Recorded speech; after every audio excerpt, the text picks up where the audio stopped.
Você, capixaba, que vai pensar em quem votar em 2026 e que é contra a tirania do judiciário, que entende que tem ministro do Supremo que precisa ser impeachmentado, que entende que ministro do Supremo tem que ter mandato como qualquer ser humano comum, que entende que ministro do Supremo tem que ter a capacidade de pelo menos passar num concurso, que um juiz de primeira instância que julga você em Vargem Alta, que também precisa passar por isso.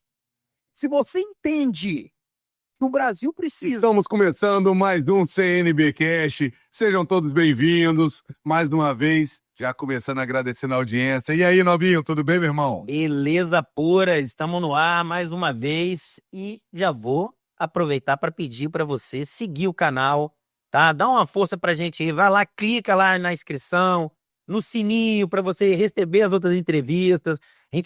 Você sabe que a gente traz aqui só gente da melhor qualidade. E é isso aí. Hoje nós estamos aqui com um cara muito boa. Mas antes eu vou chamar a vinheta, não. Então, peraí, calma. Vai vir a vinheta e você vai descobrir depois quem que tá aqui com a gente. Solta a vinheta. Vai! Mais uma produção do Consórcio de Notícias do Brasil, que você pode acompanhar aí nas plataformas filiadas. Eu quero pedir pra você que tá em casa aí, primeiro agradecer, né, mais uma vez a audiência. Ao CNBcast. Se não se inscreveu ainda, clica aí no sininho. Gostou dessa entrevista? Compartilha aí com os amigos, na rede social, no WhatsApp. Estamos de volta. Como eu tava falando, tô com um cara aqui, muito gente boa, o cara que eu tô conhecendo agora. Não, também. Pô, eu tô surpreso. Professor universitário, né? Professor universitário, você lembra quando você fazia? Servidor público do judiciário também. Mas você lembra quando você fazia faculdade? Era legal os professores e tudo mais. Tem toda característica mesmo, cara. Exatamente. Estamos conversando aqui, tem uns 40 minutos antes de começar o programa. Quase rolou um podcast. Já rolou um podcast. Tá ficando um monte de coisa maneira. Muito massa. Com quem nós estamos aqui? Estamos aqui, seja bem-vindo, deputado estadual Wellington Calegari. E aí, obrigado, Juliano. Seja bem-vindo. Obrigado, Nobinho. Prazer estar aqui na CNB Notícias, esse consórcio maravilhoso que reúne a parte boa e forte da imprensa brasileira. É muito legal estar aqui com vocês, irmão. Vamos que vamos. E aí, Nabinho, começa aí esse negócio aí, rapaz, que o conteúdo aqui vai bombar hoje, hein? Hoje vai. Rapaz, a gente já começar com a pergunta, vai ter eleições aí agora. Você, pelo que eu fiquei sabendo, vai ser candidato ao Senado. Você está praticamente reeleito como deputado, fez um excelente mandato, a gente vai estar aqui depois colocando algumas pontuações, leis importantes que você criou, mas está decidindo vir para o Senado. Por que você está tomando essa decisão assim, já praticamente reeleito, a campanha na mão e vai tentar um Senado? O que você acha? Né? É uma arriscada casca grossa. Sabe que esses dias minha esposa chegou para mim e falou: amor, você tá vindo para esse negócio de Senado aí? É difícil, é arriscado se você ficar sem mandar. Olhei para minha esposa e falei: amor, o que eu vou perder com isso? O quê? Ter mais tempo com as nossas filhas? Vou ter mais tempo para a gente passar final de semana sem ter que ir em compromissos, muitas vezes protocolares, chato. Para mim não tem problema. Para mim, para estar na política, Nobi, tem que ser com um objetivo claro. Foi com um objetivo claro e não em busca do mandato que eu vim atrás de me tornar deputado estadual, Juliano. Sim. E esse objetivo eu acho que eu estou executando como deputado, estou conseguindo chegar lá, mas agora eu vejo no Senado uma necessidade muito grande, não do Calegari, mas do Brasil e especificamente do Espírito Santo. Então, o segmento que eu acabo falando em nome dele, que é o das famílias brasileiras, cristãs, conservadoras, aqui do nosso estado do Espírito Santo, precisa, não uma, mas de 2 cadeiras no Senado. E é por conta disso, dessa abertura. Não é que, eu sou o que tem mais chances, eu sou o melhor. Não, eu sinto que o meu nome hoje é necessário para essa disputa do Senado Federal pelo Espírito Santo. Então é isso. Agora, é um meio para se chegar a algo. Esses objetivos que nós pretendemos alcançar no Senado, nós vamos até, não vamos falar aqui depois, mas é isso, não é o cargo em si. É o fim pelo qual eu vou usar ele para chegar lá. Então, nesse sentido, estou tranquilo com essa nova disputa, com essa correria aí. Vamos para dentro. É isso. E eu fiquei curioso com uma coisa. O que te fez, né, fundar um grupo aí, Ordem, Justiça e Liberdade, e o que te fez vir para a política? Bacana. Vamos lá. Eliana, é o seguinte, eu sou professor, eu, durante muitos anos, eu passei por várias formas de viver a minha vida. Fui ateu por um bom tempo. Por volta de 2008, eu iniciei meu processo de conversão, sou católico. E junto com a conversão espiritual, Novinho, veio a conversão política. Conheci as obras do professor Olavo de Carvalho, sou um estudioso da obra dele, gosto muito. E nesse processo, por volta de 2010, eu comecei a militar como conservador, sem intenção política eleitoral. Até porque em 2010, a possibilidade de um cara com meu perfil, que fala o que pensa, que bota para arregaçar aí nas conversas, que gosta de levar alguns ideais mais elaborados para a política, em 2010 a minha chance era mínima. Eu não ganharia nem para síndico de prédio. Essa que é a verdade. Com todo respeito aos síndicos, não. Dos prédios, então, difícil pra caramba, não sabe dentro. E aí o que acontece? Em 2010, eu comecei então a fazer o quê? Palestras, eu sou defensor pró-vida, sou pró-armas, pró-direito de defesa, pró-liberdade de expressão, e fui seguindo nessa minha vida. E dando aula, professor, né? E fui indo, até que por volta de 2013 em diante, o cenário político brasileiro foi mudando. Foi mudando, eu fui acompanhando. Primeiro, a presença das redes sociais, que ficou muito mais impactante. As pessoas que eram fora do pensamento do establishment começaram a ser ouvidas, começaram a ser seguidas. Para opa! E, em segundo lugar, o crime ideológico do Brasil mudou totalmente. Até 2014, 2015, não havia apenas a esquerda e o nada na política brasileira. O nada fisiológico. Ou você era da extrema esquerda, PT e seus associados, ou você era de uma política de fisiologismo, mesmo que tinha gente boa, não estou dizendo que quando eu falo fisiológico, não estou metendo pau em todo mundo, só estou dizendo que é uma forma de fazer política que deixa de lado os ideais, deixa de lado certos valores e se foca apenas em resultados profissionais. A partir de 2015, o debate foi ficando aquilo que o pessoal chama de polarização, que na verdade para mim nem é polarização, é simplesmente que aquele grosso da população brasileira que não era ouvido passou a ser. Nesse momento eu vi a possibilidade de entrar na política. Nós estávamos começando há pouco, começaram a pipocar grupos de direita. Era direita Cachoeiro, direita Vargem Alta, direita Vitória, direita Espírito Santo. Mas eu senti a falta desses grupos, de um grupo, e eles foram muito importantes, todos eles, com a sua militância de rua, e eu sou militante de rua também, mas eu senti a falta de um grupo que, peraí, o que é ser de direita? O que é ser conservador? Quem são? Nós estamos falando da direita, mas quem serão os protagonistas dessa direita? Eu e um grupo de amigos formamos o Ordem, Justiça e Liberdade para isso, para ensinar um pouco dos valores do conservadorismo, da doutrina social da igreja que eu defendo também, e ao mesmo tempo formar lideranças. Isso foi em 2017 e desde então estamos na estrada. E eu queria saber uma outra coisa. Você colocou o nome como pré-candidato ao Senado, e nós vimos na eleição anterior alguns pré-candidatos que acabaram sendo asfixiados durante o processo. Nós tivemos o Serginho Meneghelli, puxaram o tapete dele. Foi. Nós tivemos o Coronel, né, o Coronel Ramalho, também puxaram o tapete dele. Você não tem medo que isso aconteça com você, não, Calegari? Eu tenho sim, e é por isso que eu estou tomando atitudes decididamente para impedir isso. Eu não pretendo ter o meu tapete puxado. E o que acontece? Eu estou hoje num partido, o maior partido da direita do Brasil, o PL, um partido que inclusive eu ajudei a construir aqui no estado do Espírito Santo. Mas nós sabemos que dentro do nosso partido hoje eu não tenho o poder da caneta. Não sou eu quem manda no partido.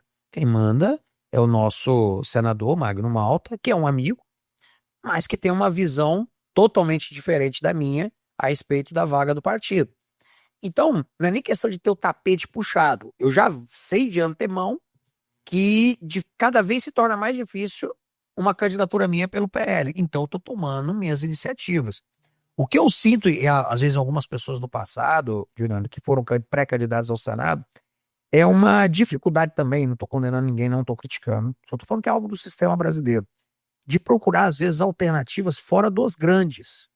Eu não tenho medo de ir para um partido de menor expressão. Então, eu quero deixar aqui bem claro, eleitor capixaba, meu partido é o Brasil. Meu partido é o Brasil. E eu sou de direita, sou conservador. Não é o PL a única opção de direita conservadora no Brasil, como ficou claro em vários momentos nos últimos anos. Então, seremos candidatos ao Senado e já temos um partido que em breve será anunciado, pelo qual nós vamos lançar nossa pré-candidatura e futura candidatura. Eu quero só aproveitar o gancho. Então que já essa- tem um partido aí na lista, né? porque, como você já citou essa questão, eu ia te perguntar. Houve algum debate interno no PL? Porque o Magno porque- já colocou o nome da filha dele. Não houve debate. E assim, vou falar de forma. Eu sou muito transparente, Nobim. E eu vou deixar as coisas muito claras. Não houve debate, porque, infelizmente, o sistema político partidário brasileiro, ele, na maioria, não em todas, mas na maioria das vezes, não há debate. E tem que ser muito realista, né? Falar como funcionam os partidos no Brasil. Não se tem convenção de verdade. Mas aqui, mas não é esquisito, ainda continuando nesse assunto aqui, aí já é dúvida minha, e eu vou perguntar pra você, não é esquisito o Magno Malta já ser senador, presidente do PL, botar a filha dele também para outra vaga? E outra coisa, quem é a filha dele?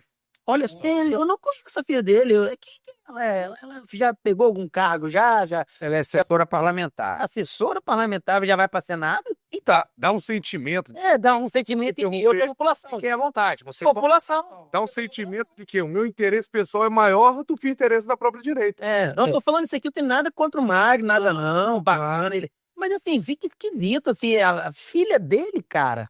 Então, olha só, inclusive vou até falar, vou falar uma palavra em defesa aqui da filha dele. Nada contra a filha dele, não, entendendo? Mas O Magno eu considero um amigo, não sei se ele me considera ainda, mas eu considero filial em vários momentos dentro do partido, nesses 5 anos. E vale a pena também botar um detalhe aqui. Eu entrei no PL antes do Bolsonaro, que a gente às vezes ouve muito isso. Entrou na onda. Não, eu entrei no PL em 2020, quando não tinha Bolsonaro, e o próprio senador estava num momento sem mandato. Então eu entrei, e o senador foi muito gente boa comigo, ele me acolheu no partido em 2020, lá em Cachoeiro de Itapemirim, e nós retribuímos, elegendo 3 vereadores, um dos quais está aí, o Léo Camargo, hoje é um tesouro do partido, futuro candidato a deputado estadual no sul do estado. Então, veja bem, houve uma relação muito bacana. O que leva ele a colocar a filha, eu prefiro não julgar. Não vou julgar o que está no coração dele. É uma pessoa boa, né? imagina. Maguinha é uma pessoa de bem. Agora, eu não concordo. Pra mim, a impressão que dava que é o seguinte: tem um partido lá, aí tem uma figura igual você, tem uma figura igual o Manado. Não tem que juntar todo mundo. Galera, vamos decidir aqui, vamos fazer uma votação. Quem é mais viável? Quem que é mais viável aqui? Vamos lá, hein? Porque, bicho, tem certeza. Debate Não, interno, não, né? não foi conversado isso. Não foi. Não, eu falo, claro. Nós estamos falando aqui, bicho, o Magno Malta já tinha oportunidade de conversar com ele, cara, gente boa. Não, Você não é ponto da filha dele. melhor E não é retaliação, não. não. Melhor ser da boa da República. Inclusive, se ela for pré-candidata, vão abrir espaço para ela aqui também. Claro, Isso. claro, mas é uma pergunta de dúvida, assim, população. Sim, Porra. o que acontece, Davi? Então, essa questão ela não foi colocada aberta numa discussão geral no partido, porque, infelizmente, repetindo, os partidos brasileiros, com poucas exceções, não têm debate interno real. O que existe é que tem uns dirigentes que mandam e muitas vezes, e aí acaba acontecendo aquelas coisas de derrubada, né? Eu quero aquele partido, tem que derrubar o cara. Eu sou contra esse tipo de coisa. E aí o que acontece? Ele optou por esse caminho. Desde o início, eu coloquei minha pré-candidatura. Eu sou pré-candidato. E isso foi colocado de forma, porque eu gosto de ser transparente. Olha, respeito muito o senhor, mas eu gostaria de ter essa chance. E nunca também ele disse internamente para mim, você não pode. Nunca houve isso. Então, deixar isso claro também, nunca houve uma tentativa dele de me cercear. Agora, ele, como presidente do partido, declarou que a filha dele vai ser a candidata. Então, diante disso, eu tenho que procurar os meus caminhos respeitosamente. São 2 vagas para o Senado. Meus apoiadores, eu não me importo se eles quiserem no segundo voto, votar nela. E eu vou atrás do segundo voto dela. Também, o que eu vou fazer campanha é contra a esquerda. Vou fazer campanha de desconstrução das candidaturas de esquerda. Até uma estratégia minha e algo que eu acho que é necessário no momento atual. Entendeu? Já está definido outro partido. Não, o dia dele, Foram logo aqui no Radicast. E BQ está doido para contar, ué. Olha, eu vou fazer o seguinte, eu tô com esse negócio aqui, achei que tá coçando pra falar, né? Mas vocês vão ver, é um partido de direita, eu só tenho que ter ainda mais umas conversas essa semana Mas eu prometo que semana que vem eu tô passando essa informação para você. Então vai vir primeira mão pra cá, exclusividade. Tá Vai, funcionário. vai sim, vai sim. Perfeito. Sim, mas deixa eu te fazer uma pergunta. O pessoal, os veículos de pesquisa apontam o Casa Grande como uma vaga certa. Sim. Né? Praticamente. Não, praticamente Eu acredito que seja. deu 25% da última pesquisa. Deu. Você lembra, ô, Juliano? Coisa tem. A última pesquisa que eu vi foi da Folha. É a lei, eu acho que eu... Isso, da lei. 30 e pouco, eu sou dentro como primeira opção e 25%. Eu tô lá embaixo, mas fiquei feliz de ter aparecido. Que deu. Aparecei. Tem partida, eu tinha. Tá vendo? Eu Você concorda com esse cenário aí? E Concorre. quais são os argumentos que você vai fazer, que você vai ter para convencer o povo a estar votando em você, por exemplo, para vir para o Senado? Novinho, eu vou te falar um negócio. Eu concordo. Hoje, Casa Grande é o cara a ser batido. No sentido, gente, tá? No, que quer bater no Casa Grande, não, tá? No sentido de que ele é o Golias. E eu gosto de usar essa expressão, Golias. Ele é um Golias. Eu que tô lá em último da vida. Estou em último ali, né? Mas veja bem, o que eu quero dizer para vocês? São eleições muito diferentes. O que torna o Casa Grande hoje o primeiro lugar nas pesquisas é o histórico desses dois mandatos que se sucederam e que aparentemente a maior parte da população capixaba tem um olhar positivo. Para Casa Grande ser eleito, ele precisa transformar a eleição do Senado dele em uma disputa do terceiro mandato. É como se ele estou reelegendo o governador. Ele tem que fazer isso. Se ele fizer isso, se ele conseguir emplacar isso, ele está eleito disparado. Mas não é uma disputa do terceiro mandato e cabe a mim mostrar que não é. A mim é quem quiser se juntar a mim. Por que, eleitor? Você pode gostar do Casa Grande como realizador de obras, como que fez algo na infraestrutura do seu município ou não. Só que senador não faz obra, senador não cuida das finanças do Estado, se ela está nota alta. Não. Senador tem uma função: votar. Votar a favor ou contra, por exemplo, do ministro do Supremo colocar uma mulher, condenar uma mãe de família a 14 anos de prisão por passar o batom na estátua. E o Renato Casagrande terá que responder qual é a posição dele a favor disso. Se ele é a favor de um impeachment de um ministro do Supremo Tribunal Federal que abusa constantemente de sua autoridade e, inclusive, esmigalha o poder do legislativo ou não. E aí ele vai ter que ter essa capacidade de responder. Sem meio termo. Sem meias palavras. Ou sim ou não. Eu tenho a minha resposta. Ele tem que ter a dele. Não é uma eleição para governo. É uma eleição para o Senado. Se nós mostrarmos isso, se eu conseguir mostrar isso para a população capixaba, que é majoritariamente contrária à tirania de toga que hoje vigora no Brasil, e que exige dos seus senadores uma posição firme contra isso, Casagrande não é eleito senador. E a nossa chance de nos tornarmos senador é grande. Então são eleições diferentes. O meu dever, nós temos aí 1 ano e 5 meses para a eleição. É isso, né? O meu dever é isso. É contra a narrativa de um terceiro mandato, que não é isso que está em disputa, colocar a verdade, a realidade de que é uma eleição para o Senado. Quero aproveitar também a deixa aí, em relação à prisão da senhora por ter desenhado, né, ter pintado a estátua, e te perguntar, você foi um dos primeiros a começar esse movimento Sim. da anistia, né, do 8 de janeiro. Sim. Por que você fez isso? O que você pensa sobre esse assunto? Olha só, Juliano, quando eu cheguei ao parlamento em fevereiro de 2023, eu me topei com uma situação absurda. Um colega, tanto de assembleia como de partido, usando uma tornozeleira eletrônica. Cara, na história recente do Brasil, eu nunca vi isso. Cara, com uma medida cautelar desse tipo, não podendo chegar em casa depois das 10 horas, não podendo se afastar de Vitória, sendo que o cara é um deputado estadual, Capitão Assunção, nós estamos falando dele. Sendo que o outro também, Carlos Von, está sem mandato, mas também na mesma situação. Carlos Von está de tornozeleira? Está de tornozeleira até hoje. O que mostra a irrazoabilidade do negócio. Os caras, tipo, você sabe quando você pega a tornozeleira. Você não sabe quando vai sair, não tem limite. E eu vendo aquilo, patriotas presos, já que eu não fazia ainda 2 anos. Então eu iniciei naquele momento, porque diante das ilegalidades, eu cheguei a reunir alguns patriotas no meu gabinete e falei, gente, eu acho que o caminho...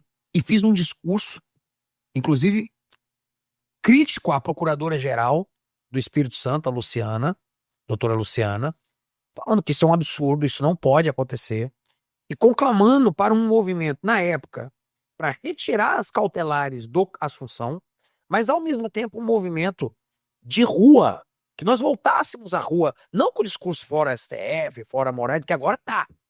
Que agora tá. Naquela época, não era isso. Era anistia ou devido processo legal. Tivesse esse movimento emplacado na época, em fevereiro de 2022, hoje, te garanto, o próprio Alexandre de Moraes estaria dormindo mais tranquilo. Não estaria passando por isso. E as pessoas, talvez hoje estariam menos pessoas de direita no Brasil, porque não teriam visto tamanhas injustiças. A anistia, e aí eu sei que muita gente pede, pô, cara, mas o cara quebrou, o cara depredou, não vai acontecer nada. Vejam bem, tem que acontecer sim, as pessoas têm que ser punidas. Camarada que vai lá e quebra um retrato caro, um quadro, uma obra de arte, qualquer pessoa que agride, que destrói, tem que ser punida. É o quê? É um pichador, é um vândalo. O que isso acontece com um pichador hoje, por exemplo? Boa, o cara foi ali, eu pintei minha casa e pichou a casa inteira. Isso. Agressão, Vandalismo, na ele verdade. vai preso. Pergunta é, vai preso, vou Ele é solto, cara. Ele é solto no mesmo dia na audiência de custódia. A mulher passa no Não, patrão na não cidade, tem fica 14 preso. anos preso. Aí você vê a absurdidade de todo o processo. A questão não é ficar sem punição. Essas pessoas, culpadas ou não, já estão sendo punidas há 2 anos. Tem gente que morreu como Crezão, que simplesmente estava no local errado na hora errada. E o cara morreu. Tem uma senhora de 70 e poucos anos, esqueci agora o nome dela, mas já tentou suicídio 2 vezes. E você imagina uma senhora de 72 anos, que honesta, correta, trabalhadora, que educou filhos e netos, e está na cadeia. 70 anos, não tem um negócio aí que com 70 anos a pessoa não... É aí que tá, nada tá funcionando mais no Brasil. Você tá entendendo o nível, meu amigo? 10 anos, cara. 72 anos. Coitada, mas não consegue nem sair de casa. Pessoas, a maioria, a média de idade é quase todos acima de 50. Que isso, irmão? São esses dos golpistas. São esses as pessoas que eles querem nos fazer acreditar que tinham condições materiais, psíquicas, econômicas de derrubar um sistema em que o próprio suposto líder sequer estava no Brasil. Então, tipo assim, sem entrar no mérito agora de quem é culpado ou não, a anistia era e é ainda, talvez ainda seja, uma fórmula de humanidade, mas ao mesmo tempo de passar uma borracha. Vamos virar a página? Porque quantos atos vândalos e brutais a esquerda já cometeu e ficou por isso mesmo? Então, vamos virar a página, vamos voltar o caminho para discutir até mesmo assuntos que são importantes. E aí, o que acontece? Vem muitas vezes os caras de uma direita limpinha, ou que não é direita. Não, vamos discutir o Brasil, porque ideologia não põe comida na mesa, porque não sei o que lá mais. Bacana, concordo contigo. Mas como que eu vou discutir o Brasil com centenas de pessoas tendo seus direitos humanos violados? Como que eu vou discutir o Brasil em que um Congresso não consegue sequer derrubar o IOF, usando a sua prerrogativa de legislativa, porque um ministro, por decisão monocrática, chama todo mundo igual um paizão, pega as criancinhas, bota no cantinho do pensamento, agora nós vamos fazer desse jeito. Que é isso que ele fez. Ele usou não sei que dispositivo da Constituição para cancelar uma decisão soberana dos nossos representantes eleitos. Aí, não satisfeito com isso, pega esse Congresso, pega esse presidente. Não, agora vamos entrar num acordo. Ele não tem poder para isso. Ele não tem autoridade para isso, a não ser o arbítrio que virou o Brasil. E aí que tá. Como que eu vou discutir certos assuntos que são importantes no Brasil? E eu discuto o tempo inteiro na Assembleia. Tenho leis para provar isso, porque o meu trabalho em prol de mesa, de botar comida na mesa, de proteger os mais pobres. Mas como que eu vou discutir esses assuntos no Brasil com esse tipo de abuso e barbaridade acontecendo. Então, esse suposto pragmatismo, para mim, desculpa, é omissão. É uma omissão diante do quadro que o Brasil vive hoje. Não dá para aceitar. É doideira isso aí, hein, cara. Vamos aproveitar aqui, né? Eu tava querendo trazer nosso bate-papo aqui, mais agora pro seu trabalho que você realizou aqui. Tô vendo que você tá com uma camisa aí, Parto Livre aí, interessante a ler, tava lendo sobre ela. Como é que é? Fala um pouco aí desse trabalho aí, das gestantes, aí mudando a vida das mulheres. Parece que ela pode agora escolher a maneira qual ela faz ali o parto dela, né? Cesárea. Vou falar um negócio pra você, Nobi. Isso aí é o seguinte, E como é que impacta isso? Explica aí exatamente para o pessoal. Ó, sem querer, sendo modesto e tudo mais, a questão não sou eu, são as mulheres que acham, mas impacta de uma forma. Hoje o Espírito Santo é único no Brasil nesse assunto. Isso que eu ia te perguntar, a lei, ela só, no Brasil inteiro só. Não tem outra, não tem outra. Cara, então é inédito, então. inédito. Eu sei, qualquer pessoa que colocava nasceu aqui. Doutor, quando eu fui lá em São Paulo recente, estive com o Gil Diniz, que é o chamado de carteiro reaça, que é deputado estadual em São Paulo. Ele gostou, adorou o projeto. Outro que adorou o projeto é o senador Girão, que vai em breve fazer uma audiência pública, já está aprovado para fazer, para discutir isso em nível nacional. Porque, para nós entendermos esse problema, que é um problema complexo pra caramba, e eu tive que entrar estudando isso. Por quê? Qual foi a questão? Eu estava um dia, não era deputado, uns 2 anos antes de eu me tornar deputado, eu estava um dia, eu era muito polêmico, sempre fui metendo pau não sei quem numa live, aí veio uma dona, pô, cara, você é o cara que luta tanto por certas coisas, por que você não luta pelas mulheres que estão sofrendo nos hospitais? Não, sofrendo como assim? Não é uma realidade pessoal. Minhas 2 filhas nasceram sem problema de cesariana. Sim. Mas eu falei, que assunto? Aí ela me mandou um relato. Era uma avó que tinha perdido a neta. Uma situação de brutalidade absurda. 15 horas de trabalho de parto. 15 horas de tortura. Sem passagem. Eles induzindo o parto. O bebê nasceu morto. Não nasceu morto, né? Veio morto. A equipe sequer entendeu. Pegou o corpo do bebê, botou em cima da. Aí a mãe percebeu que estava morto, saiu gritando. Aquele relato me impactou muito, eu comecei atrás disso. Falei, peraí, quem tem mais relatos desse tipo, fala. No estado esse caso aí? No estado, isso acontece no Brasil inteiro. Rapaz, você vê como é que é, nem sabe. Acontece no Brasil inteiro.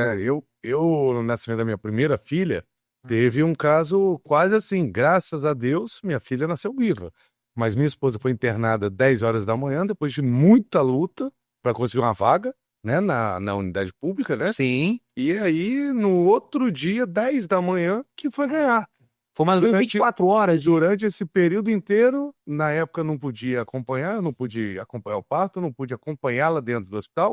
Ela ficou sozinha durante um dia, né, dentro do hospital, esperando para ganhar o neném. Eles tentando o parto normal a qualquer custo. Acredito eu, para não ter custo com anestesista, com medicamentos, anestesia. Para não ter cura. Tem isso também. E assim, e no final das contas, quando tiraram o neném no normal, o cordão umbilical estava enrolado no pescoço, a neném já estava dando uma cor já diferente, voltaram para dentro correndo, rasgaram a barriga e tiraram. Olha só. Na cesárea. Parece que é mais doideira. Graças a Deus nasceu viva. Mas eu poderia ter tido a infelicidade, como muitas mães, com certeza, não só aqui no Espírito Santo, mas em todo o Brasil, passam por isso. Essa tentativa desesperada de ter parto normal. Funciona. A lei já funciona. Sensacional. Quando vocês veem Meu irmão, parabéns. Quando vocês veem uma pessoa numa cadeira de rodas, nas APAES, Pestalozes, nos locais, que está ali naquela posição clássica da paralisia cerebral, em que não tem movimentos, tem raciocínio, mas não tem nenhum controle sobre o corpo. Cara, em 99% das vezes é uma vítima de parto forçado. Aquela roxo, né? Tá com a sua criança, sua filha. Muitas vezes aquilo acaba chegando a um ponto, e faltou pouco, provavelmente, para acontecer com vocês, de faltar o oxigênio no cérebro. Morre grande parte das células cerebrais, dano irreversível. E aquela família vai ter que ficar com esse sofrimento de ver um filho com uma vida destroçada para sempre por causa de um momento. E eu tinha que entender por que em pleno século XXI isso acontece. Por que, Jesus? Por quê? E aí nós fomos entender. Tem que estudar. E aí o que acontece? realmente o parto normal, ele é melhor que o parto cesariano. Sim. É a via de parto. Deus fez assim, a criação fez assim. Vai se recuperar mais rápido. Recuperação mais rápida É. e tal. Mas então por que dá problema? Nós temos que entender que as condições de vida da mulher moderna mudaram muito.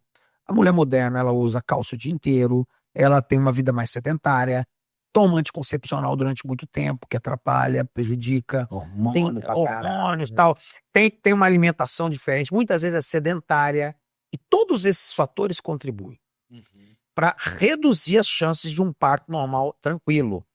Beleza. O Brasil não tem a cultura do parto. Não tem. Desde os anos 80, o Brasil virou campeão de cesarianas. Isso é ruim. A OMS recomenda que no máximo 30% dos partos sejam cesáricos. E aí, Brasil, passando vergonha nos fóruns internacionais, foi na época até era o ministro, o Serra, ministro da Saúde. Não, nós temos que reduzir. Bacana, vamos reduzir. Como? Da pior maneira possível. O que o governo brasileiro fez? Criou uma diretriz do Ministério da Saúde. Olha, hospitais, o máximo aceitável de parto de cesariana é 30%. Quem paga são os estados, mas seguindo uma diretriz federal. O que os estados fazem? Eles punem financeiramente os hospitais. A lei magnífica dos hospitais que fazem muita cesariana. Eles punem os hospitais que têm excesso de cesariana. Cara, o que isso vai produzir? É questão de lógica. Eu, na hora, cara, eu sou diretor do hospital. Vou ser punido se tiver mais de 30% de cesáreas. Já tem que guardar para alguns casos que não tem jeito mesmo. Não tem. Início de mês, o que eu falo para minha equipe médica? Segura aí. Segura aí. E é nesse segura aí que vem as tragédias. É tratar o ser humano como número. É transformar as maternidades em fábrica, em linha de produção. Só pode dar ruim. E dá na maior parte do Brasil e no Espírito Santo não é diferente. Dito isso, o hospital não é o local para você resolver esse problema. Se você quer reduzir o número de cesarianas, você tem que ir no município, porque é a atenção primária que está faltando. A mulher no Brasil, em média, não tem acesso a ginecologistas, obstetras, não tem acesso a treinamento para aprender a ter o parto normal, não tem noção sequer da dor que ela vai sentir, e quando sente essa dor, na hora se assusta, e esse susto reduz a abertura, a passagem dela. Então, se eu não resolvo nos hospitais, eu tenho que resolver no município. Beleza, o que a lei faz, então? E essa lei levou mais ou menos 1 ano e 6 meses para ser construída, porque era um tema polêmico. De um lado, você tem, por exemplo, os defensores absolutos do parto normal. Alguns bem intencionados, outros nem tanto. Mas são pessoas que, o parto normal é o melhor. Eu sei que é o melhor. Você foi difícil aprovar esse negócio lá? Foi, mas eu adotei uma estratégia. Se eu jogo isso aí em regime de urgência, como eu fiz com a SOS Educação, eu sentia que a discussão ia... Porque é muito polêmico. O que eu fiz? Audiências públicas. Eu era membro da Comissão de Saúde, comecei a chamar a sociedade. Fiz 8 audiências públicas, chamamos Conselho Regional de Medicina, Associação Espírito Santense de Doulas, Ministério Público, amarrando todo mundo, né? Amarrando. Defensoria Pública foi essencial, porque tem muito processo lá. Médicos e as mães, que ninguém ouvia elas, só os especialistas. Então, você tem que chamar a mulher. Comecei a botar no telão, ó, aconteceu essa aqui, aconteceu isso aqui com essa aqui, aconteceu isso, a própria mulher falando da sua tragédia. E aí essa mãe falando da tragédia, isso foi comovendo. E nós construímos um texto que ficou fantástico. Porque a lei do parto livre, a lei 12.189, ela estabelece o quê? Em primeiro lugar, ela derrubou esse negócio dos 30% aqui no estado do Espírito Santo. O Espírito Santo é o único estado que não pune mais os hospitais por essa questão. Então, esse parâmetro absurdo acaba. Agora, vamos para a realidade. Segundo, ela estabelece o direito da mãe, a partir da 38ª semana, de decidir cesárea ou parto normal. Caramba, Calegari, mas aí tem médico que fica... Não, mas você está tirando a autoridade do médico. Não. O médico continua a ter autoridade técnica. O que ele não tem é a autoridade voluntariosa. A vontade dele não pode se impor sobre a do paciente. O que pode se impor sobre o paciente são as condições técnicas. Então, por exemplo, eu quero um parto normal. E aí a lei estabelece também. O plano de parto, que é um documento recomendado pela OMS, é documento agora oficial no estado do Espírito Santo. Você, sua esposa estão se preparando para ter um menino, vão lá, fazem esse plano, elaboram. Eu quero meu parto de cócoras, na banheira, tudo bonitinho. Quero anestesia local, tal. Leva. O médico tem que seguir. Ah, mas o médico olha, não, você não tem passagem, o bebê tá virado.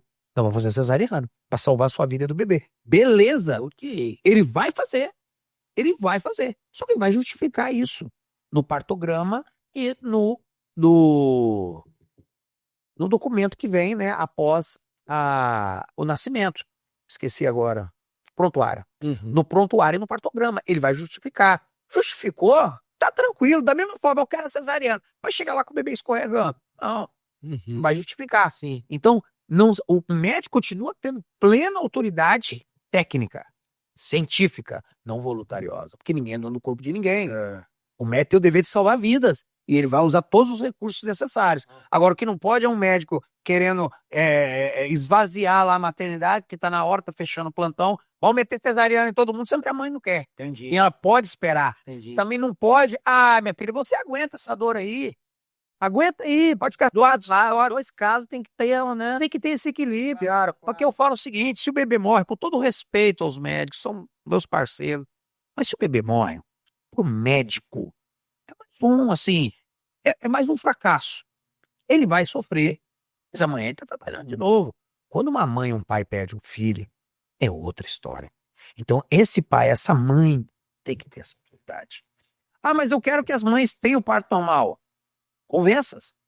Convença-as com qualidade, mostrando que não estamos matando seus bebês, não estamos aleijando seus bebês. É isso que a lei do parto livre traz. Resolveu o problema 100%? Não, resolveu metade. E eu, Fernando, rodei todas as maternidades do Espírito Santo após a aprovação da lei, que é o que eu vou fazer com a outra também. Eu rodo que tem que executar. No Brasil tá cheio de lei para inglês ver. Nós temos que ir, e fomos. E estamos conseguindo implementar isso. Agora, a gente vai lá, conversa com o diretor da maternidade, vejo o que precisa, peço explicações. Eu tenho 2 assessoras, mesmo antes da aprovação da lei, uma em Vitória e outra em Cachoeiro, só cuidando de casos desse tipo. Conseguimos impedir mais de 50 partos forçados. São famílias, não estou dizendo que eu morrer todas, mas que evitou-se muitas vezes uma tragédia. E é importante as mulheres saberem, né, disso, né? Claro, com certeza. Porque nem toda mulher aí da grávida não deve ter ainda esse conhecimento. Não dá. E aí, sou obrigado a falar. Vou polemizar um pouco? Vai lá, polemizar? manda ver. O que eu fico pé da vida?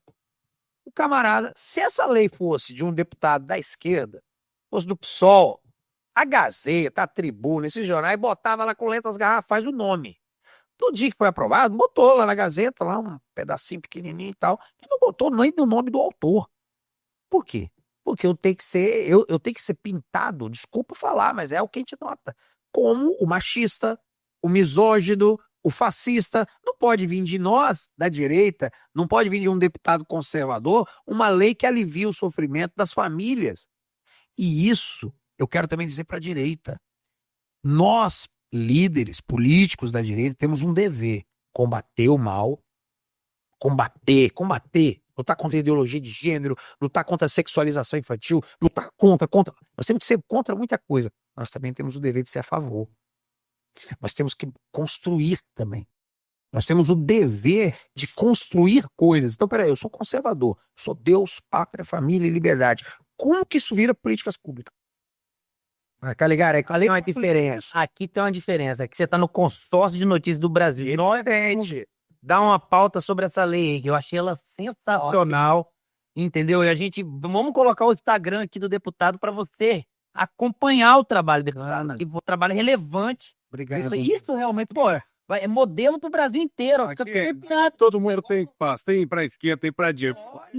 Fez coisa boa, a gente divulga. Fez coisa não, a gente divulga. Dando de esquerda, tudo de direita. Vida projeto sensacional. Não, nós vamos passar os releases pros jornais filiados e vamos dar. E esse negócio de abrir pra todo mundo, e coisa que eu acho fantástico, eu sou muito favorito. Assim, muita gente que não sabe disso ainda, né, cara? temos que divulgar. Claro, não, vamos. Eu peguei dinheiro do meu bolso, botei Pode contar. outdoor, fiz panfleto, Pensa. mas estou usando as redes sociais, mas tem que divulgar mais. Tem. E aí o que que acontece? Tem que dar o espaço para quem faz as coisas certas. Por exemplo, eu sou oposição ao governador. E havia até pessoa que pergunta: o deputado de oposição faz como? A gente faz. Como? Congregando a população, dialogando e dando porrada também quando precisa. Então, por exemplo, quando o governador sancionou a lei, eu elogiei. Assim como a nova lei agora, que ele sancionou do SOS. Quando ele sancionou, e eu fiz um trabalho de bastidores para que essa lei fosse sancionada, fui na procuradoria, fui no voluntário. Eu ia te perguntar, com a base, com grande maioria, que é governista, qual era o segredo para conseguir também aprovar os projetos? Você já está respondendo uma coisa que eu queria saber. Eu vou te falar. A Assembleia Legislativa do Espírito Santo tem os seus problemas como qualquer instituição, mas eu tenho orgulho de dizer que é uma Assembleia de perfil majoritariamente conservador, mesmo os governistas, eles não votam contra o governo, mas eles também não votam a favor de coisas que fujam do bom senso que o brasileiro hoje acredita. Isso é muito bacana, facilita um pouco. Uma outra coisa que facilita é o nosso presidente. Eu ia te falar isso. Eu vejo o Marcelo com muita tranquilidade, tanto com espaço com a esquerda, com a direita, Sim. com todos os deputados de forma Sim. igual, né? Eu votei no Marcelo 2 vezes para a presidência. Ele não é do nosso espectro político, né, da direita e tal. Ele mesmo não se apresenta assim, nem precisa. Mas por que eu votei e apoio ele como presidente da Assembleia? Porque um presidente de órgão colegiado tem que ter essa postura. Ele está ali em nome de todos os colegas, de todos os membros desse colegiado, tendo que lutar pelas suas prerrogativas, tendo que lutar pela independência da casa. Ele é governo, Marcelo é governo, mas ele sabe separar muito bem isso. E graças a isso também, nós temos um ambiente bacana na Assembleia em que há disputas políticas, mas todos conseguem falar. É um exemplo para o Brasil. No caso da Assunção mesmo. Ele foi lá, fez um movimento que nenhum outro lugar ninguém fez. Não fez. A Assembleia, nós temos o orgulho de ser o único órgão que bateu de frente com uma decisão do STF e tirou um deputado preso, a nosso ver, ilegalmente, irregularmente. Então a Assembleia lutou pelas suas prerrogativas e fez história. Ao contrário da Câmara dos Deputados, ao contrário do Senado Federal, que precisam mudar muito.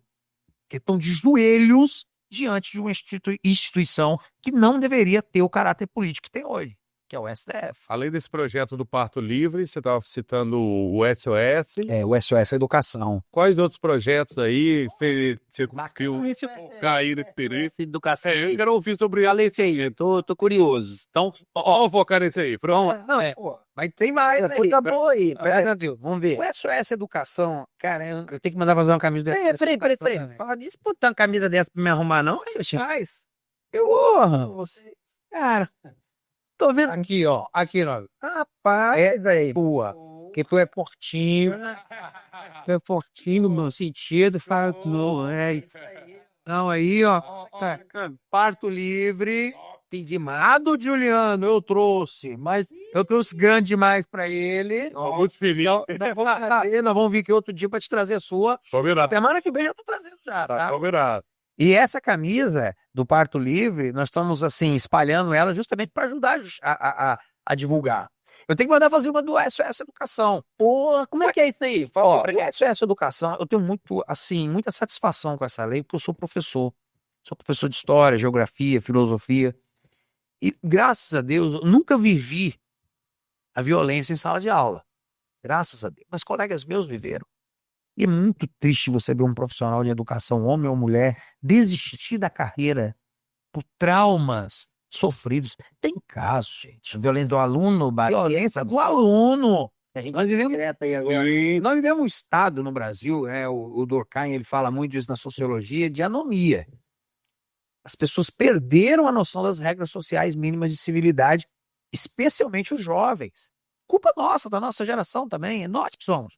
Aqui a lei não é uma lei revanchista contra o adolescente. na internet.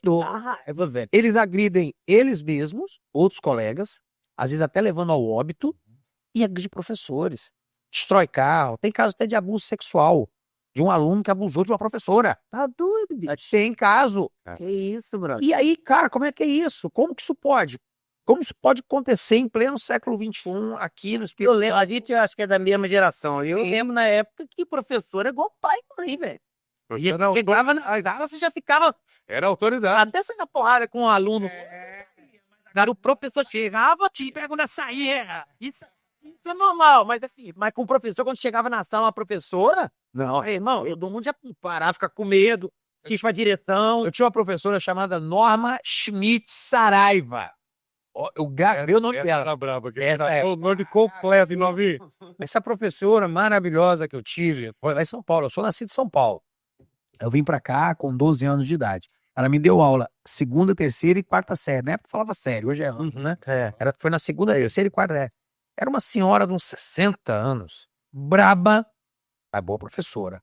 E ela, meu irmão, era reguada, assim, ó. Tá!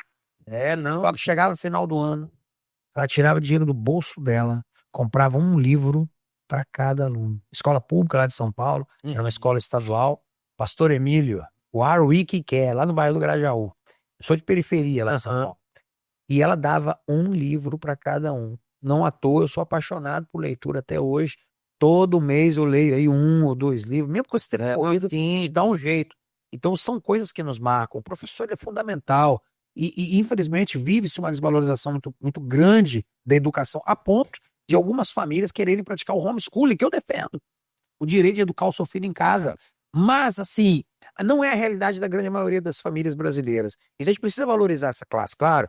Tem que punir os maus profissionais também. Aqueles não pode, doutrinação, é uma coisa que eu combato firmemente.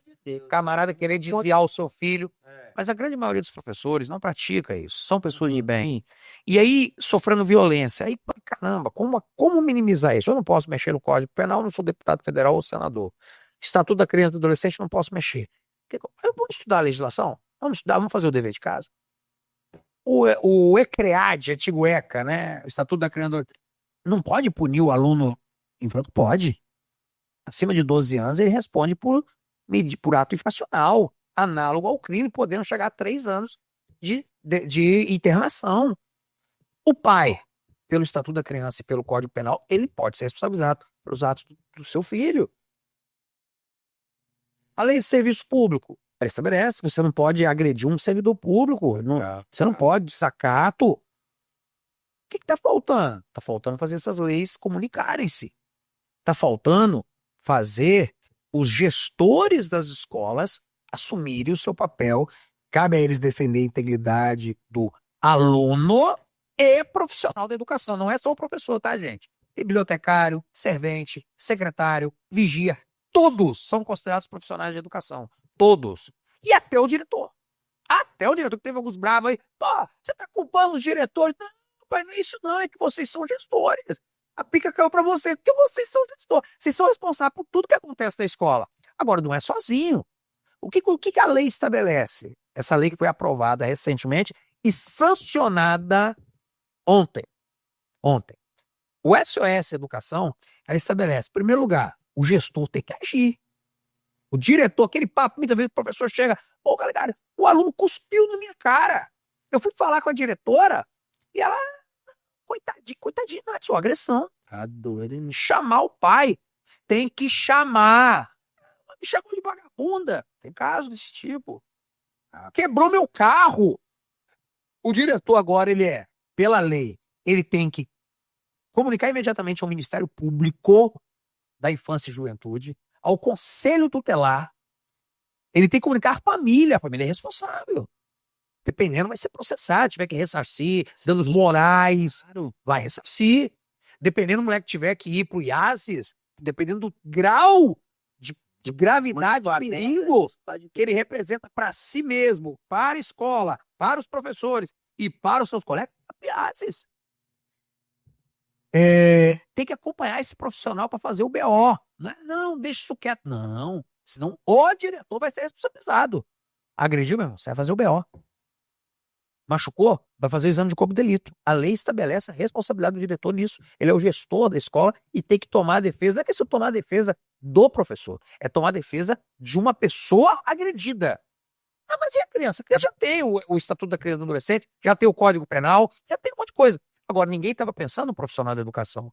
E se o gestor não tomar essas atitudes, ele será responsabilizado civil, penalmente e com multa. Com multa. Então, é uma lei muito importante. Ela estabelece algumas diretrizes também. Tem uma parte da lei que bota os direitos e deveres dos alunos, entendeu? E um dos deveres básicos é tratar o seu professor com respeito e urbanidade, entendeu? Então, é uma lei que visa acabar com isso. E é única no Brasil também. Mas essa ainda vai pro trâmite ainda. Ela já está sancionada. O governador vetou 2 artigos de menor importância na lei. Nós vamos discutir esse veto provavelmente na segunda-feira, que reabre agora os trabalhos da Assembleia, no dia 4 de agosto, né?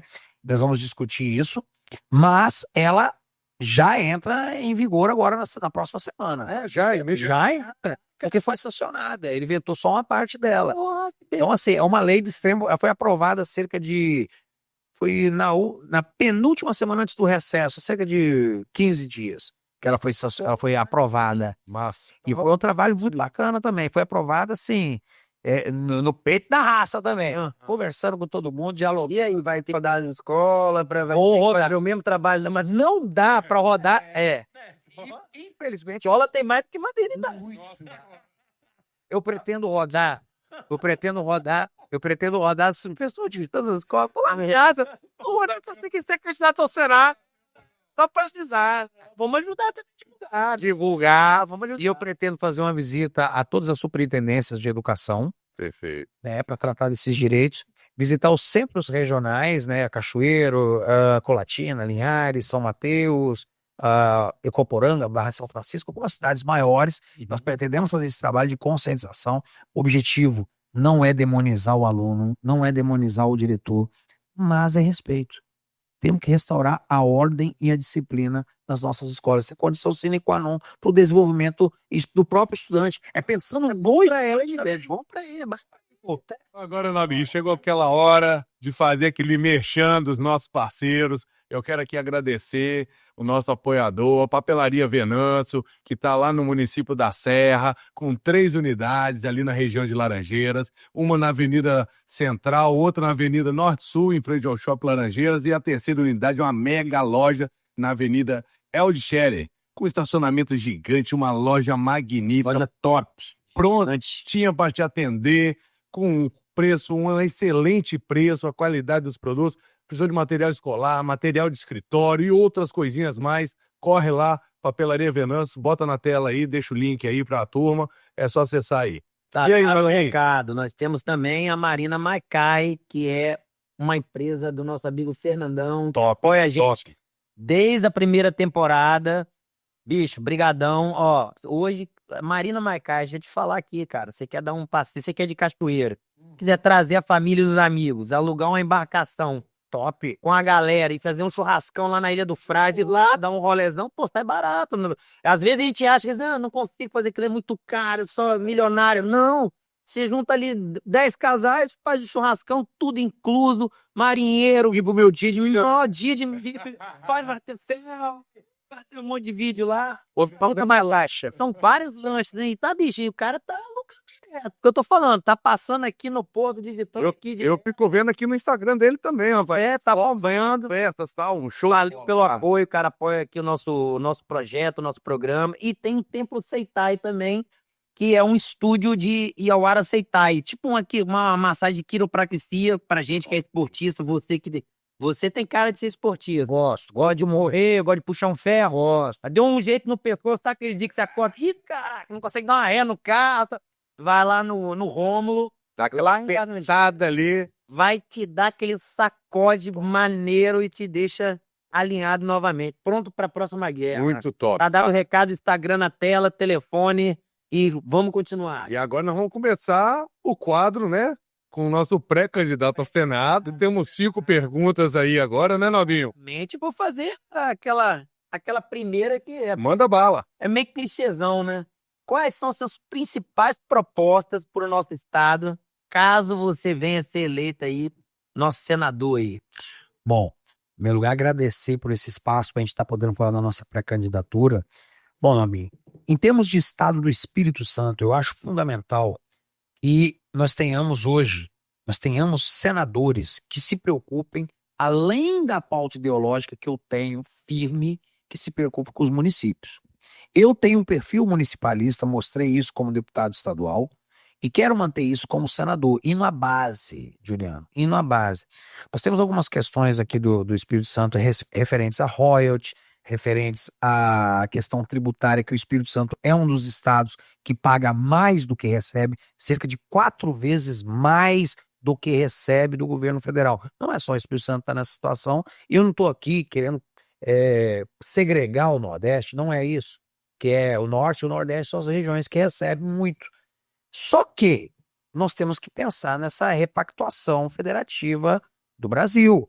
Estados que muito contribuem têm que muito receber. Ou pelo menos, eu não estou nem falando receber 100% do que envia, mas uma desproporção tão grande tem que ser pensada. Então, uma das minhas metas como senador é buscar, sim, levar essa discussão da repactuação federativa do Brasil, principalmente no quesito de orçamento da República.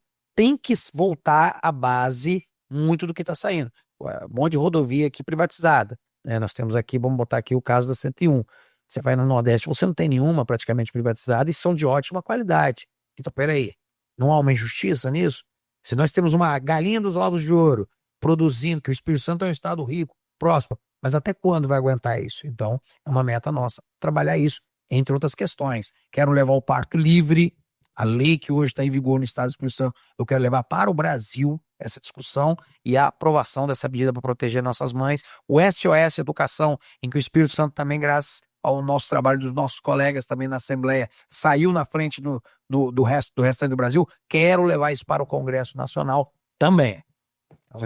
Você já respondeu um pouco aí, mas vou voltar no assunto, né? Em relação a, caso seja eleito, quais áreas você pretende atuar, né? E qual legado você pretende deixar? Bom, em termos, eu sempre divido a política na parte negativa, destrutiva, e na parte construtiva, positiva. E eu não estou aqui falando de ruim ou bom. Estou falando que um político, pelo menos um político do meu perfil, tem isso. Aquilo que eu combato e aquilo que eu tento construir. O meu papel na Assembleia, no Congresso Nacional, no Senado da República, vai ser muito focado na saúde, questão do parto livre, e essa proteção das mães, né, das gestantes, dos vulneráveis, que inclusive tem a ver com a minha doutrina social da igreja que eu defendo, né? O conservadorismo começa com a proteção da família, e a família começa com o ato gerador. Casamento e ato gerador. Mas nós também temos a nossa agenda negativa em que sentido? Aquilo que a gente vai combater com unhas e dentes. E hoje o problema número 1 da política brasileira é o descontrole do poder arbitrário do Supremo Tribunal Federal. Nós temos que combater isso. Então eu tenho propostas, por exemplo, de emenda constitucional para estabelecer mandato para ministro do Supremo. Não é cabível que deuses olímpicos sejam eternos.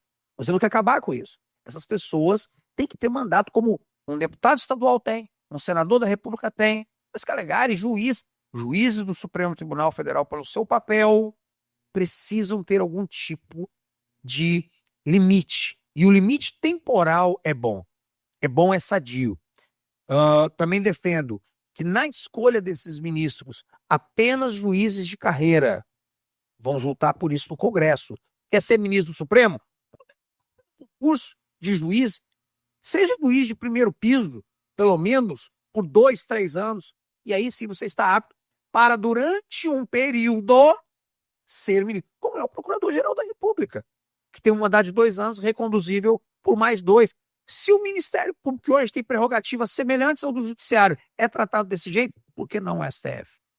Então nós vamos trabalhar muito para isso, para reequilibrar esse jogo dos poderes do Brasil. Uma outra coisa é reverter essa péssima reforma tributária que foi feita no Brasil e que vai entrar em vigor plenamente agora, em breve, né, a partir de 2026, 2027. Não dá do jeito que está.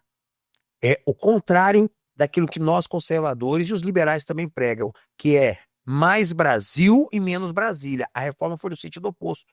Ela escravizou estados e municípios ao poder arbitrário da República, da capital da República, do poder da República. Então nós temos que reequilibrar. Precisamos de uma outra reforma tributária. Precisamos reverter. Vai ter que voltar ao que era. Não estou falando isso. Nós precisamos de uma reforma que seja justa, que traga clareza na cobrança dos impostos, mas que traga justiça ao principal executor de serviços e políticas públicas, que não é a União, não é o Estado, é o município.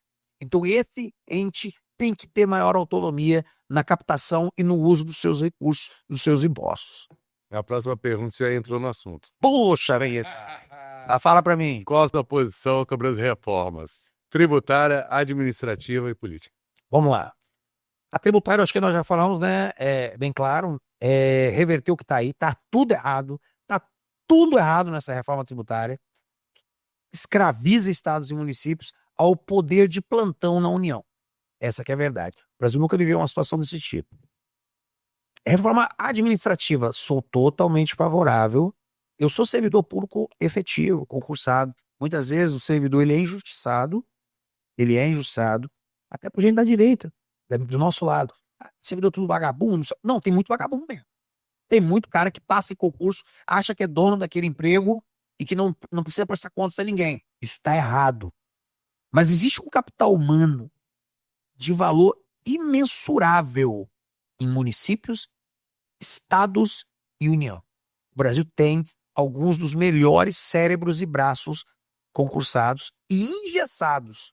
Por quê? Nós temos hoje um sistema, Juliano, que favorece o mau servidor em detrimento do bom servidor. Por quê? Se o cara é malandro, não quer trabalhar, nada acontece com ele. E se o cara é bom, é competente, tem aquela pegada da iniciativa privada, que eu já trabalhei muito na iniciativa privada, como vocês trabalham, se ele tem essa pegada, ele não só não é recompensado, como é punido. Ele é aquele cara, ele é aquele servidor que todo chefe fica puxando para as tarefas mais complexas. Não, traz do fulano, que ele resolve. E o cara se sobrecarrega. Tá bom? Já o ruim, não quero nem ver. Deixa ele encostadinho lá. Deixa ele encostadinho. Deixa quietinho. Isso tem que mudar. Isso tem que mudar. Eu conheço ótimos servidores com conhecimento, com capacidade. Aqui no Estado do Espírito Santo mesmo nós temos. Temos grandes cérebros no serviço público, mas são mal aproveitados. Nós precisamos de uma reforma que flexibilize a estabilidade para você poder mandar embora o mau servidor com mais facilidade, mas que ao mesmo tempo estabeleça metas e estabeleça um plano de carreira. Uma coisa que eu estou falando aqui que vai contra a minha categoria, alguns segmentos da minha categoria, mas que vai a favor daquele servidor bom que entende o que eu vou falar. Planos de carreira realmente meritocráticos. Se nós não fizermos isso, esse imenso potencial aprisionado do serviço público brasileiro vai continuar adormecido e o Brasil vai continuar pagando o preço de péssimos serviços públicos que possui hoje. Quanto à reforma política, defendo reequilíbrio dos poderes, como eu já disse, repactuação federativa no sentido de maior autonomia dos estados. Nós precisamos de estados com autonomia para legislar sobre código penal, código processual penal. Não digo sobre o Código Civil, porque até por questões econômicas talvez seja melhor do jeito que está, mas é uma coisa a ser discutida. Agora, a questão da segurança pública, ela não é uma questão a ser debatida em nível nacional. Ao contrário do que diz o senso comum de algumas pessoas, vamos fazer a polícia, vamos federalizar isso. Não é, porque a realidade da segurança pública do Espírito Santo, assim como da educação, é radicalmente diferente de Roraima, que é radicalmente diferente de Santa Catarina. Então, quem sabe dessas questões são os estados. São os estados. E cada estado deveria ter. Estado quer botar pena de prisão perpétua, outro já não quer. Então, precisamos disso. Precisamos também fazer maior uso de instrumentos de democracia direta, como recall, plebiscito e referendo, que quase não são utilizados no Brasil. Quase não são. É ali que você vê o povo realmente participando. E aí eu vou contra algumas pessoas que querem concentrar as eleições. Se mandar de 5 anos para todo mundo. Por quê? Porque eu fico tentando entender qual é o mérito dessa proposta. Respeito quem defende. Mas se nós precisamos politizar a população, qual o problema de uma eleição de 2 anos? Ah, vamos reduzir o mandato para o Senado? Beleza, pode passar de 8 para 6 ou mesmo para 5. Não vejo problema nisso. Agora, botar tudo ao mesmo tempo, você vai discutir assuntos de Vitória num momento em que você também tem que discutir assuntos da República. Vai embolar. Será que não vai embolar? Mas do jeito que tá, a população já não... Exato. Embolar. E ainda Vitória tem TV. Idade alta. Minha Nossa Senhora. E Atílio Viváqua? Não, não dá certo. Na eleição de presidente da República, o clima tá tudo... E os assuntos de Atílio Viváqua, onde ficam? Vão ser debatidos como precisam ser? Outra questão que eu penso também, em termos de reforma política, fundo partidário. Meu partido agora, o PL, tem o maior fundo partidário do Brasil. Mas eu não tô falando que eu sou contra o uso, tá? Tem que usar. Tem que usar. Eu não sou daquela hipocrisia assim, eu não vou usar o fundo partidário. Não. Se eu não usar, o partido que defende tudo que é contrário ao que eu defendo, vai usar no meu lugar. Mas o que eu acho? Tem que acabar o fundo partidário. Temos que fazer maioria num Congresso para acabar com o fundo partidário. É muito dinheiro. É muito dinheiro. É muito dinheiro jogado fora. Porque tem gente que usa bem. Não só poderia tirar esse dinheiro de outro lugar, que são doações voluntárias. Mas se vai voltar a doação de empresa, eu não vejo problema em empresas doarem, desde que não sejam de setores ligados ao serviço público. Eu vejo problema em empreiteira doar. Eu vejo problema em empresas que dependem da regulação do Estado. Roberto, vamos fazer uma lista de empresas que não podem. E tem as doações privadas. Mas, cara, não. Aí eu vejo colegas meus de política. Mas não tem como fazer política assim. Tem. Claro que tem. Agora, hoje, do jeito que tá, nós inviabilizamos o processo. Por quê? Nós tivemos 2 reformas ruins. Quer dizer, uma reforma boa, que foi a cláusula de barreira dos partidos. Eu acho que tem que concentrar mesmo. Tal. Beleza.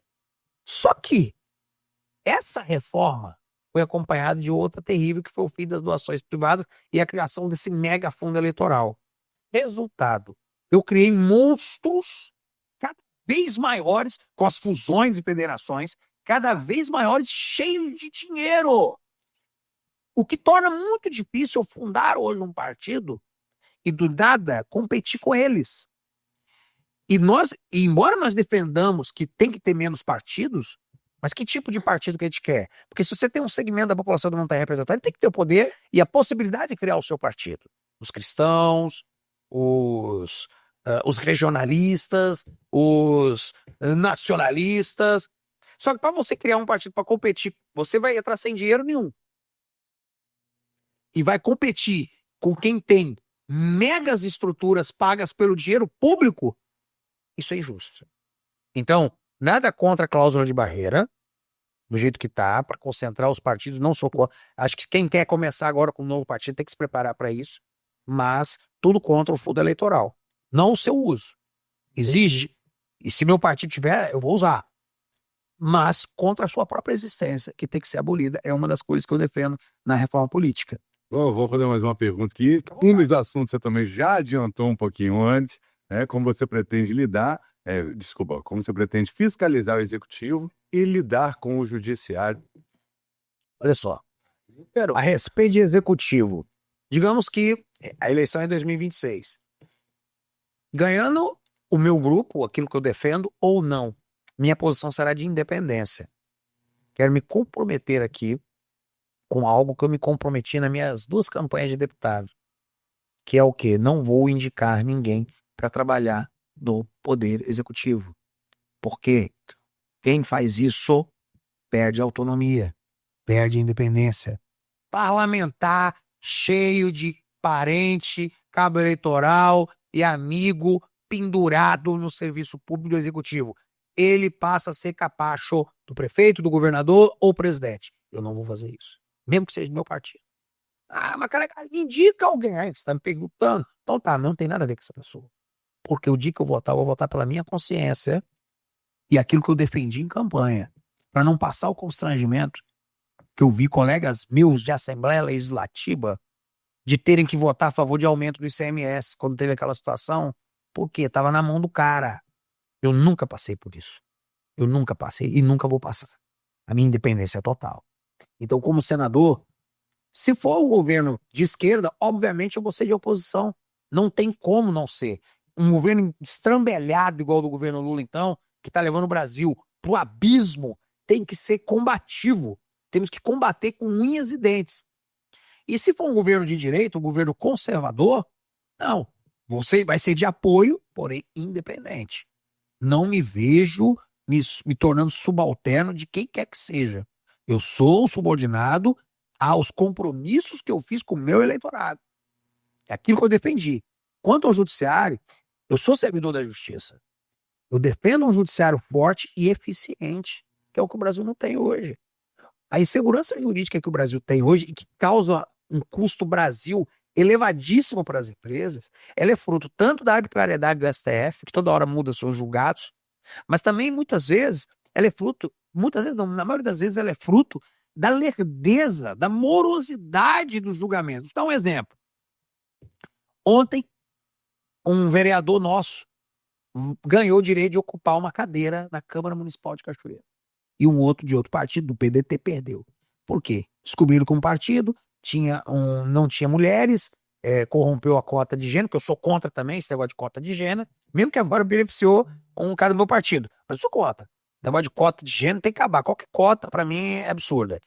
Mas vai lá, existe a lei. E dentro da lei, o partido foi provado, um partido que ele fraudou a cota, cancelaram todos os votos dele, consequentemente, recontaram os votos. Com a recontagem geral dos votos, o partido ganhou um, o outro partido perdeu. Mas nós estamos agora no mês de agosto. Agosto. É justo com os políticos, mas também com o eleitor isso. Isso desmoraliza a justiça brasileira. Isso desmoraliza as instituições, porque o povo não entende isso. Ficou 2 anos e meio no mandato. Exato. Não, e agora foi da Câmara Municipal. Mas aconteceu agora. Sim. Mas bom que você lembrou, porque aconteceu isso agora na Assembleia, quase que o deputado estadual Alan Ferreira, por outro motivo, mas também de recontagem, tem a ver, perdeu o mandato, ganhou em seguida. Isso gera uma desmoralização enorme, porque o cidadão não entende essas nuances da lei e pensa só o seguinte: peraí, um dia o cara é eleito, depois veio a justiça e tirou e botou outro. O que adianta votar? Olha a insegurança jurídico-política que isso gera. Então, uma das minhas propostas como parlamentar é uma lei que obrigue o judiciário a julgar toda e qualquer pendência eleitoral no período que vai entre a apuração final e a posse dos parlamentares municipais, estaduais e federais. Ah, mas não tem tempo da estrutura, não. Estrutura tem, é robusta a estrutura da justiça eleitoral e o tempo vai ser conseguido nem que seja às custas de outros. Por quê? Se eu tenho os eleitos, eu vou julgar quais contas primeiro, eu vou julgar quais recursos primeiros. Então, tem que ser feito isso para respeitar a democracia, a política, o voto. Então, é uma das defesas que eu falo. O judiciário, ele é fundamental ao Brasil, mas ele precisa de reformas. Eu falei o exemplo da justiça eleitoral, mas isso vai em todas as partes do Poder Judiciário. O capixaba, então, o Poder Judiciário capixaba, infelizmente, ainda é muito moroso. Claro que aí tem questões internas aqui no Estado, mas muita coisa precisa mudar. Legal. Para fechar agora, e pode ser uma resposta, vai ser mais breve, se você viabilizar essa campanha aí, essa candidatura sua aí, o que que explica pro pessoal aqui, você vai falar agora para quem está assistindo, por que que deve confiar em você esses 8 anos aí lá no Senado? Bom, Maurinho, Juliano e espectadores, eu quero falar com vocês o seguinte: devem acreditar num deputado que mostrou serviço. Foi parlamentar com apenas 3 anos de mandato, aprovou 2 leis fundamentais para todo o Espírito Santo, mas que são fundamentais em específico para as áreas de saúde, proteção da gestante e das crianças e educação, proteção dos nossos profissionais de educação. Tem sido comprometido em todo o seu mandato com aquilo com o qual se comprometeu na campanha, que nunca voltou atrás de nenhum compromisso político assumido, seja na luta contra a ideologia de gênero, seja na luta contra a sexualização das nossas crianças, seja na fiscalização de obras públicas do governador, que conseguiu, por meio do diálogo, mesmo sendo um deputado de oposição, mesmo não sendo da patota do governador, aprovar leis e colocá-las em prática em todo o estado, e é disso que precisamos no Congresso. Deputados efetivos, senadores da República efetivos, não apenas para lacrar na rede social. Lacrar em rede é muito bacana, traz seguidor? Traz, mas não resolve os problemas do Brasil. Eu preciso ser conservador nas minhas realizações. Então você, capixaba, que vai pensar em quem votar em 2026 e que é contra a tirania do judiciário, que entende que tem ministro do Supremo que precisa ser impeachmentado, que entende que ministro do Supremo tem que ter mandato como qualquer ser humano comum, que entende que ministro do Supremo tem que ter a capacidade de pelo menos passar num concurso, que um juiz de primeira instância que julga você em vargem alta, que também precisa passar por isso. Se você entende que o Brasil precisa de senadores com história, compromisso, coragem para falar o que pensa em qualquer assunto, não se esconde de nenhuma pergunta. Então o meu nome, o nome de Wellington Calegari, é um nome a ser considerado. Não me considero assim melhor do que ninguém, não me considero acima dos demais, e não é por ambição que estou motivado a essa disputa. Mas considero que no atual momento do Brasil, 3 requisitos para um senador são fundamentais: independência, coragem e competência. E acho que mostrei as 3. Forte abraço para todos vocês, meus amigos. É isso aí, porra. Meu irmão, irado esse programa, hein? Pelo amor de Deus, caramba, tô amarradão de ter te conhecido, hein, bicho? Obrigado, Abinho. Caralho. Para mim é um prazer imenso estar aqui com você, Juliano. Ó, Irmão, muito obrigado pela sua presença. Fiquei teu fã, gostei. Não te conhecia. Agora, meu irmão. vou botar nas redes sociais aí, pessoal. Ó, vou colocar aqui o Instagram do deputado Wellington Calegari, desculpa. Você vai acompanhar ele lá nas redes sociais. Ele falou aqui diversas coisas legais aqui. Acompanha aí, indica o vídeo para as mulheres conhecerem a lei, entendeu? Conhecer o trabalho do deputado, que é muito importante. E Exatamente, cara. vamos fechar. Agradecer a sua participação. Valeu, Juliano. Pedir para quem está nos assistindo em casa, de novo, agradecer a audiência, né? Gostou da entrevista, achou bacana a lei que o deputado fez, o SOS da Educação, o da mulher, né, do parto livre, indica aí para os amigos, compartilha no WhatsApp, manda nos grupos, manda para os seus amigos, para os parentes, para quem você tiver que mandar. Gostou, dá um joinha, não gostou? Bota o dedinho para baixo, comenta, manda pergunta. Aqui é nosso super democrático, né? Todos vocês são muito bem-vindos a estar participando, a estar trocando essa ideia conosco. E peço mais uma vez, não se inscreveu ainda? Se inscreva, ativa o sininho aí. E é isso, né? No canal, ó. Deputado Calegari, top demais. Gente boa, meu irmão. Candidato Legal, hein, velho? muito obrigado. Massa. Obrigado.